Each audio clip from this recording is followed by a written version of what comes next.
Well, good morning. If you're new here, I want to welcome you. And I want to start this sermon with a question. The question is this: what is on your bucket list?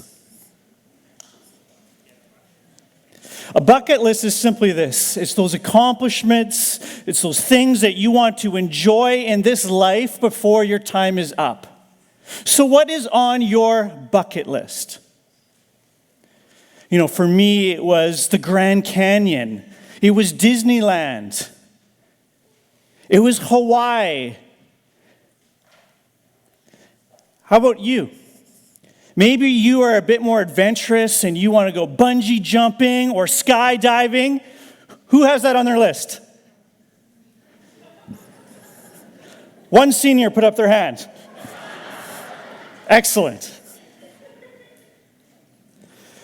But the point is that there's some things that we want to accomplish before our time is up.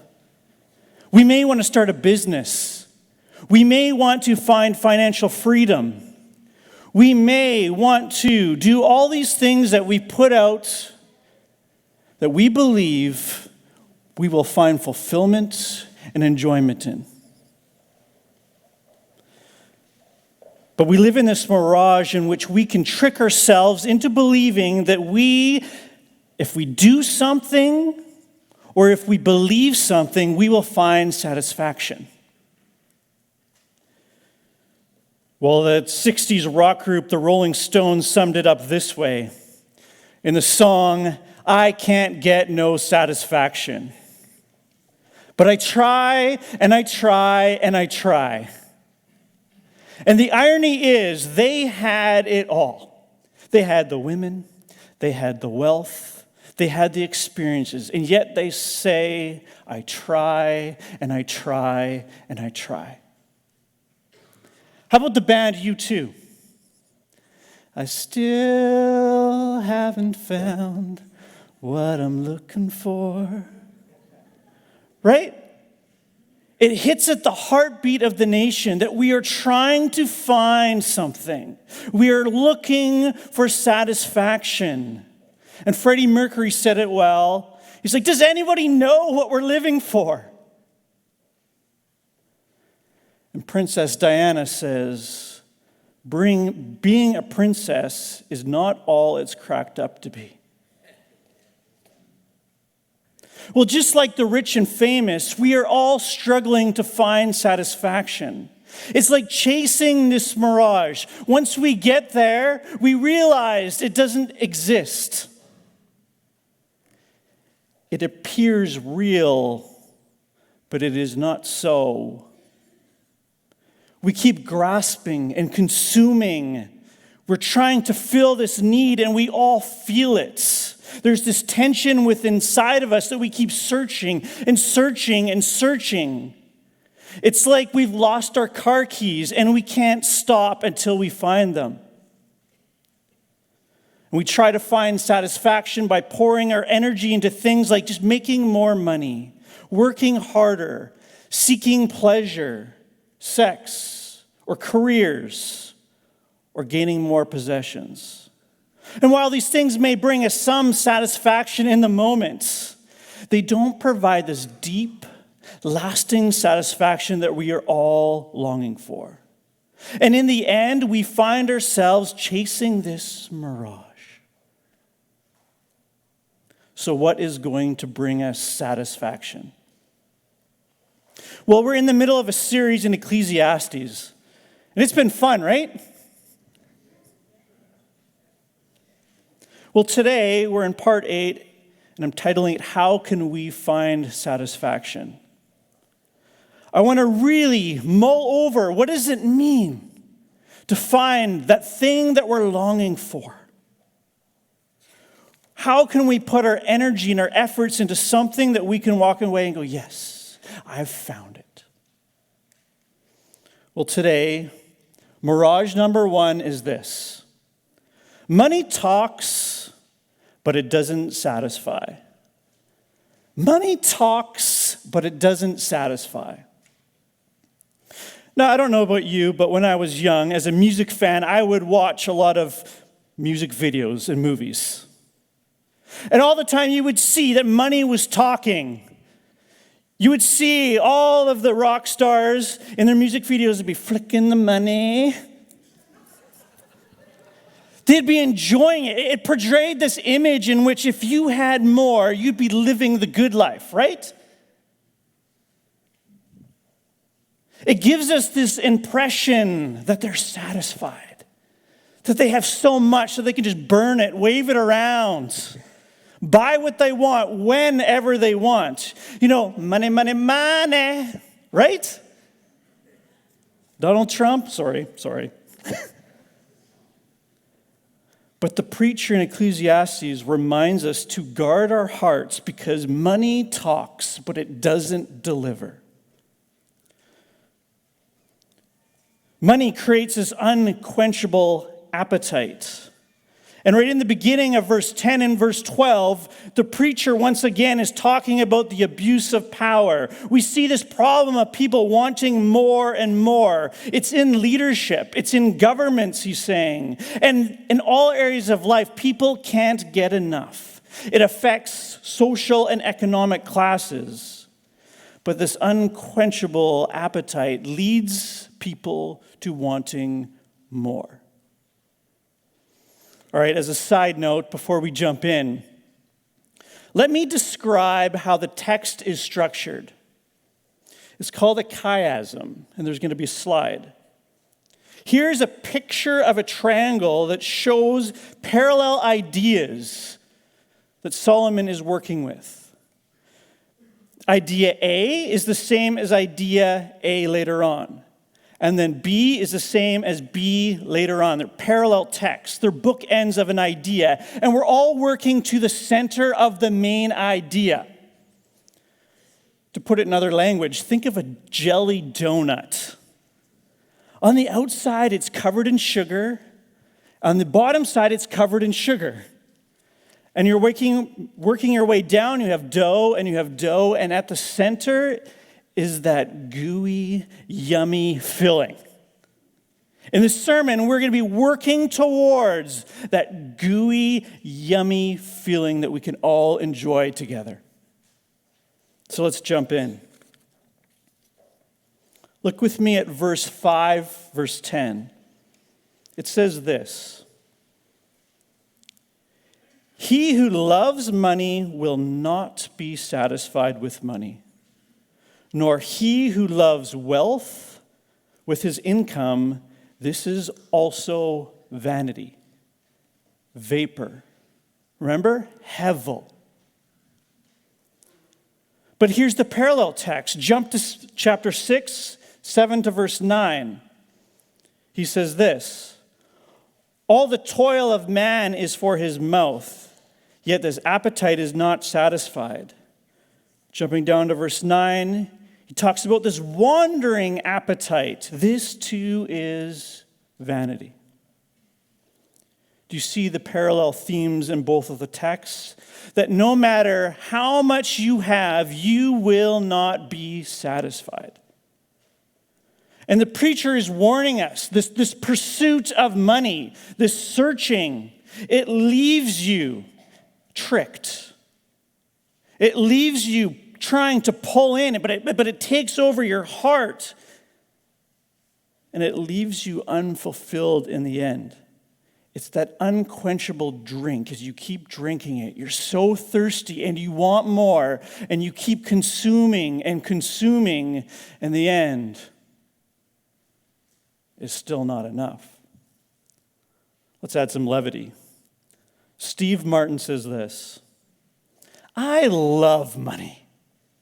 I love everything about it. I brought some pretty good stuff. I got me a $300 pair of socks, got a first sink, an electric dog polisher, a gasoline-powered turtleneck sweater, and of course, I bought some dumb stuff too." Right? Many people spend their life chasing dollar bills, and in the end, they will regret it. Why? Well, let's keep reading. Money brings more headaches, according to the preacher. Look with me at verse 5:11. He says this, "When goods increase, they increase who eat them. And what advantage has their owner but to see them with his eyes?" It's kind of a satire, actually. If I was to put a title on the satire, it was "Rich Guy Sits on Silk Seat and Watches Everyone Else Consume His Wealth." That's what he's saying here. He's saying when wealth and goods increase, so do the consumers that enter into his life. And it gives him more headaches. I mean, the rich then hire a maid to clean their house, a gardener to trim their lawn, a nanny to watch their kids, a chauffeur to drive them around, an accountant to keep their books, a broker to invest their money, a bodyguard to protect them. And again, you gain more headaches. Actually, I got a phone call years ago from a very wealthy man. And I can't name his name because you would know him. He has access to billions of dollars. And he was asking for pastoral counseling, for this very reason. He said as his wealth increased, he said the temptations increased. He said the marriage problems increased. He said his family problems increased. His stress increased. And sometimes he just wanted to walk away because of the weight of the responsibility. It became difficult for him to determine who his true friends were because people kept asking for more money. Charities would constantly knock on his door. And that's the kind of life that money bestowed upon him. And the preacher continues and says, yes, money does not bring you peace of mind. Look with me at verse 12. He said, "Sweet is the sleep of a laborer, whether he eats little or much, but the full stomach of the rich will not let him sleep." In other words, money can't provide you with a good night's sleep. And usually it's common for laborers, well, they can sleep easy. They've toiled all day, they're tired, they come home, put their head on the pillow. But those who are managing big corporations or have a lot of responsibility, they're up at night thinking. They're stressed out. The weight of the responsibility is on them, and they can't sleep. And anyone who's been in leadership knows exactly what I'm talking about. Well, money is like a shovel. It's quite neutral, actually. You can use a shovel to build a house or hit someone over the head or even dig your own grave. But the shovel is never the problem. Rather, it's the heart of the person handling the shovel. So it is with money. You can worship with your money by tithing. You can care for your family. You can give to others in need, or you can worship your money. That is why the Bible never speaks poorly of money, but the Bible speaks poorly of the love of money. Think about it this way. What would you do if someone gave you $2 million right now? What's the first thing that popped in your mind?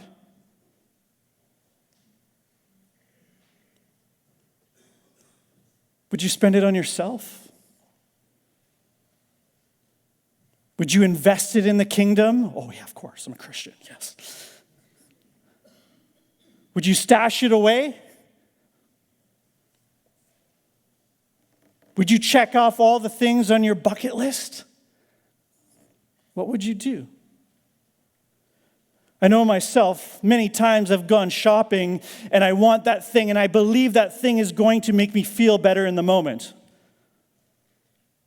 You buy it, you take it home, you use it. A month or two later, you realize you're no longer satisfied. You know, how many new upgrades have you had over the years? And then the next year, you just want another upgrade and another upgrade. Recognize that it's chasing the mirage.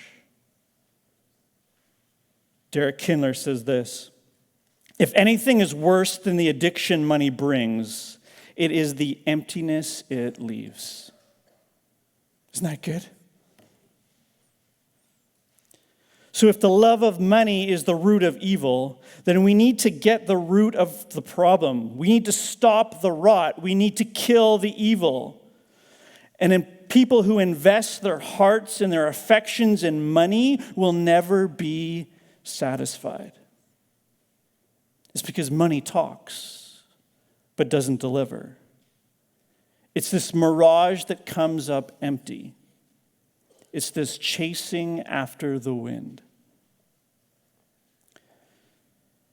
Mirage number 2. I'm calling it the hoarding squirrel. In our backyard, actually, we have a number of squirrels that constantly run through.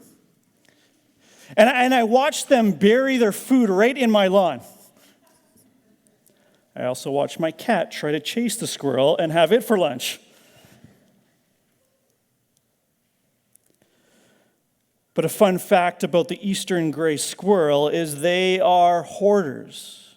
They toil, and they will hoard their food over 7 acres. So they will not, so they don't have to share with other squirrels. They are hoarders who do not enjoy God's gifts with others. And Solomon is reflecting on people who are hoarders. He reflects on how quickly wealth can vanish. So look with me at chapter 5, 13 and 14. This is what he says. He says, "This is a grievous evil that I have seen under the sun. Riches were kept by their owner to his hurt, and those riches were lost in a bad venture." But notice this is what he says. This one is not something that I've heard preached before ever. Is that the preacher is saying that people who keep all their riches to themselves, this is a grievous evil. He calls it literally a sickening evil, because they did not enjoy them. Solomon is saying he's seen people who have lost it all in a bad venture. Think about the context of today, this week. You know, we saw protests. The coronavirus is causing fear. The stock market is crashing. This is exactly what he's talking about. You may store up all your wealth. For what? To lose it? You know, an earthquake could come tomorrow. We could get sick. We could die. There could be a recession. And what a shame is if we don't enjoy anything that we've toiled for. It's a sobering moment when you catch up to the mirage and you realize all that you've worked for is gone. It's a question. Does the Bible not tell us to be good stewards with our money? Is this a contradiction?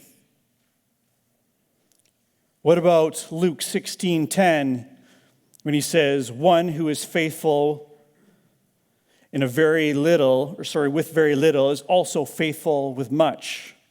Or what about Proverbs 21:10 when he says, "Precious treasure and oil are in a wise man's dwelling, but a foolish man devours it"? Is there a juxtaposition here? Are these ideas at odds with each other? But I think he's saying this. The bigger question is at what cost are you attempting good stewardship? He's saying that it's wrong and foolish if you can't enjoy God's good gifts. If you prioritize the stewardship of money over the stewardship of investing in relationship. Or if you're so concerned about tomorrow that you can't enjoy today. He's saying that's sickening. It's evil.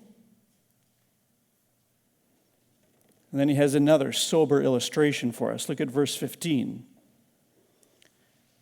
He says, as he came from his mother's womb, he shall go again, naked as he came, and shall take nothing for his toil that he may carry away in his own hand. In other words, naked you come into this world, and naked you leave. And everything that you've worked for, toiled for, piled up, you're not taking it with you.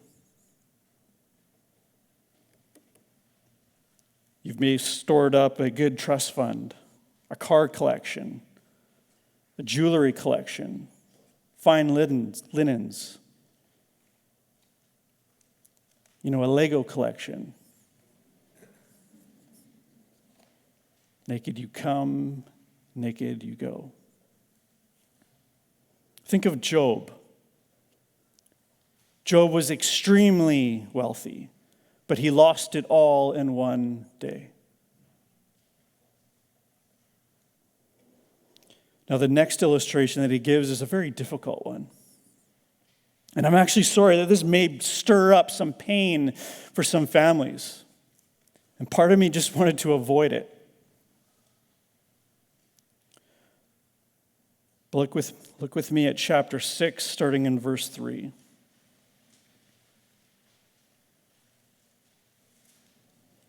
He says this, if a man fathers 100 children and lives many years, so that the days of his years are many, but his soul is not satisfied with life's good things, and he also has no burial, I say that a stillborn child is better off than he.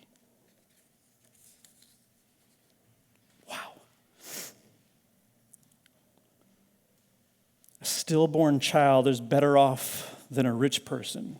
I mean, this is a very difficult comparison. And the preacher is saying this because he's better off than a rich man who's toiled his entire life, worked hard, but yet can't find satisfaction. It's better to not have been born at all and experience the harsh realities of life. It's better to not see the light of day or know anything about the pain of this life than live a life with no enjoyment. In other words, a life of long enjoyment without God is far worse than no life at all.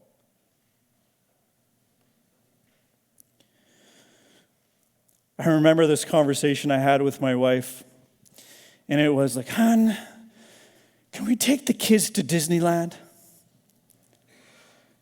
And my response was, hon, how are we going to pay for it? Hon, can we take the kids to Disneyland before it's too late? All right. How are we going to pay for it? So Meg came up with this plan. She figured out how to cut costs, keep the flights down. And we decided to take our kids to Disneyland. And I remember the magic that happened because they're young enough. They could enjoy it when they first saw Mickey Mouse in person and they got their picture taken. When they walked the streets of Disney and they saw the castle. When they went on the roller coaster rides and screamed their heads off. There was this enjoyment in life. There's a point where I had to take what was stewarded, stored up, and I had to use it now. And part of me felt guilty, actually. Oh, like, why am I doing this? and you read scripture like this, no, there's a time to enjoy what God has given. For many, it may not be Disney, but can you enjoy what you've been given? Many of us have been busy toiling and working for more and more, and we can't enjoy what's in the present. And the preacher's calling out the workaholics and the driven personalities who take it too far. He's saying, don't make the mistake of just being a good steward who stores it all up and can't enjoy what you've been given. In fact, he calls it sinful. He calls it this mirage that doesn't satisfy. And he's saying that we need to guard against the hoarding squirrel mentality, as in the end, it too will not satisfy. It's hevel. It's vapor.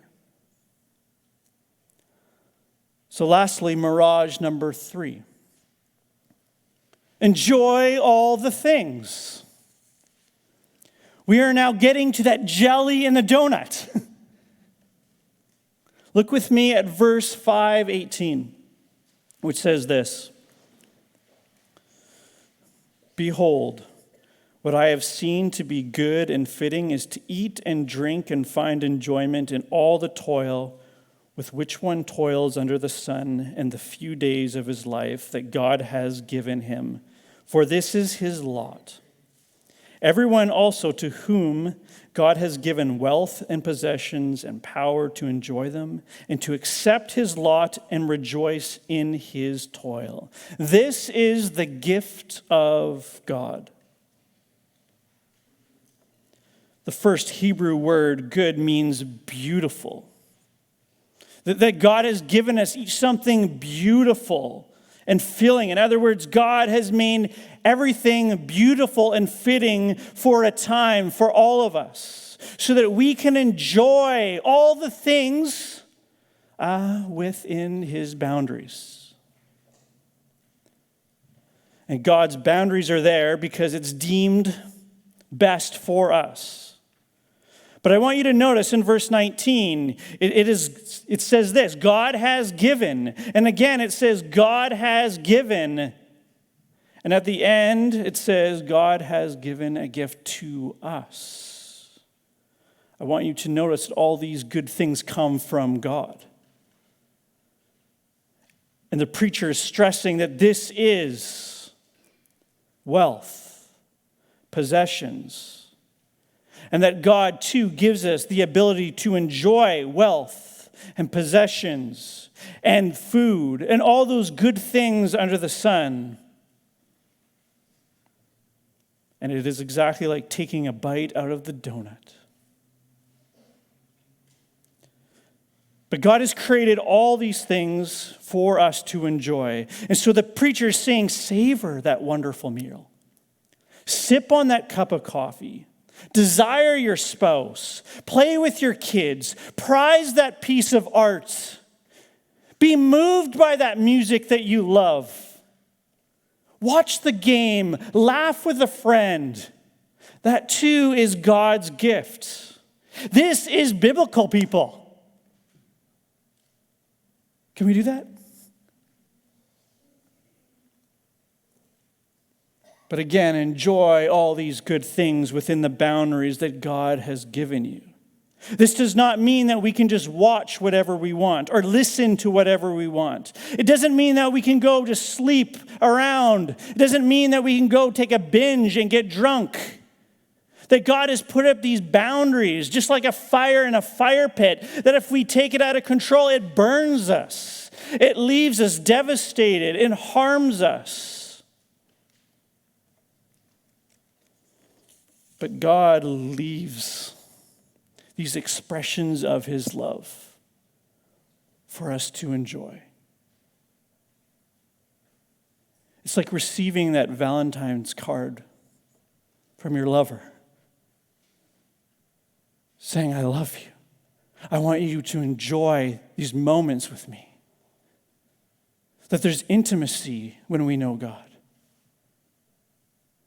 that there's affection. And the point here, God shows us how to turn these heavy realities into enjoyment. That the emphasis here falls on enjoyment. That we need to find enjoyment in the common things, in the little things. Just take a moment to reflect on all the good things that God has given you over the years. Even in the midst of the difficulty, what are all the good things that God has given you? This is why we need to learn to enjoy God, as He will give you complete satisfaction. So lastly, let's enjoy God. Look with me at verse 20. It says this, "For he will not much remember the days of his life, because God keeps him occupied with joy in his heart." Notice that it says God keeps him occupied with joy in his heart. This is talking about somebody who found joy in the midst of the toil, that he was so preoccupied with God, he wasn't so concerned about the difficulty. He wasn't preoccupied with the problems or the cares or the frustrations of life because he found joy in God. Wealthy or not, we need to orientate our life towards God and remember that our days are few. And the person described here found joy because they remembered that their days were numbered. So how many days do you have? Well, in Canada, the life expectancy is 80 years for guys and 84 for you females. So on average, 82 years we have. So what if you took a jar and however many years you have left, you put a coin in? Maybe months.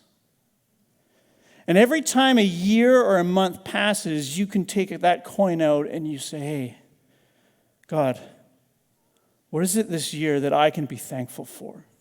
What is it that you have given me? What is my lot that I have enjoyed this year, this month?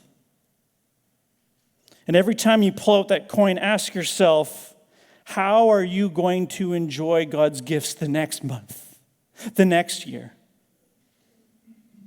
How are you going to be preoccupied with joy in your heart? I mean, this is a good reminder to number our days because they too will end. Whether you're married or divorced or a parent or a grandparent, single or a student, your days are numbered. And for some, the reality is that we struggle to find enjoyment. We struggle to find satisfaction. And the preacher is saying this situation is common. As broken people, we want more. We think we deserve more. And the person who fears God realizes that we don't deserve more. That we actually deserve less. So whatever God has given you, take delight in it. Enjoy it. Whether it's a lot or a little, enjoy Him. Because it's God who keeps us occupied with joy. Christian Ginsburg says this, "Not only is there nothing left for a man but present enjoyment, but even for this he is dependent upon God."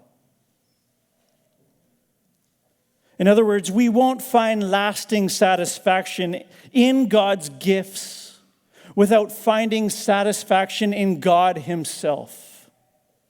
We will not find satisfaction in God's gifts without finding satisfaction in God himself. If you're to take anything away today, take that.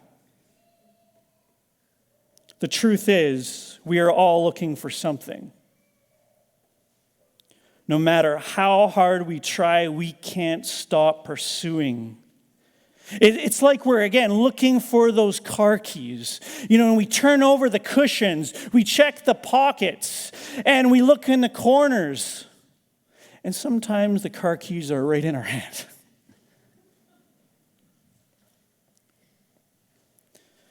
And we're all made by God to pursue something, and pursue it we will. So what is it that will give us satisfaction? What is it that will help us stop searching? Well, it's knowing God. It's knowing his glory. It's being intimately connected with our Creator. And knowing that sweetness in the relationship.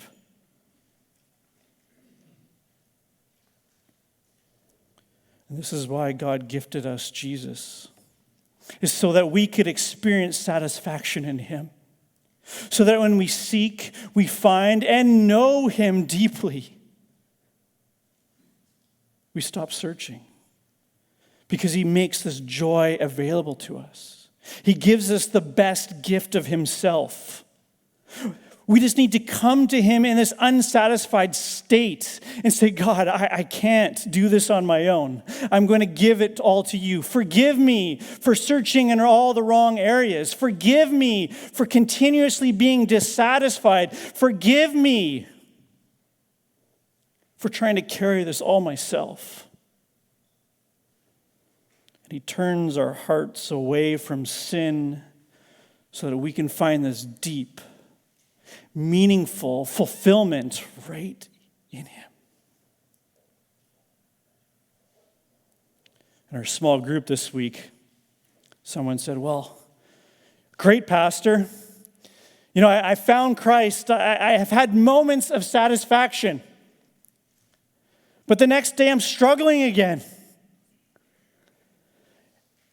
And honestly, it's just so hard. Well, to be honest, we all live in this tension of being dependent on ourselves and dependent on God. And we flip-flop, don't we? We find Christ. Oh, yes. Okay, God, I'm giving you everything. I find that satisfaction. You taste and see, and you know that he's good. And the next moment, you're like, oh, I really want this. But rather than getting lost in the past, the gift of God can enable us to look to the future.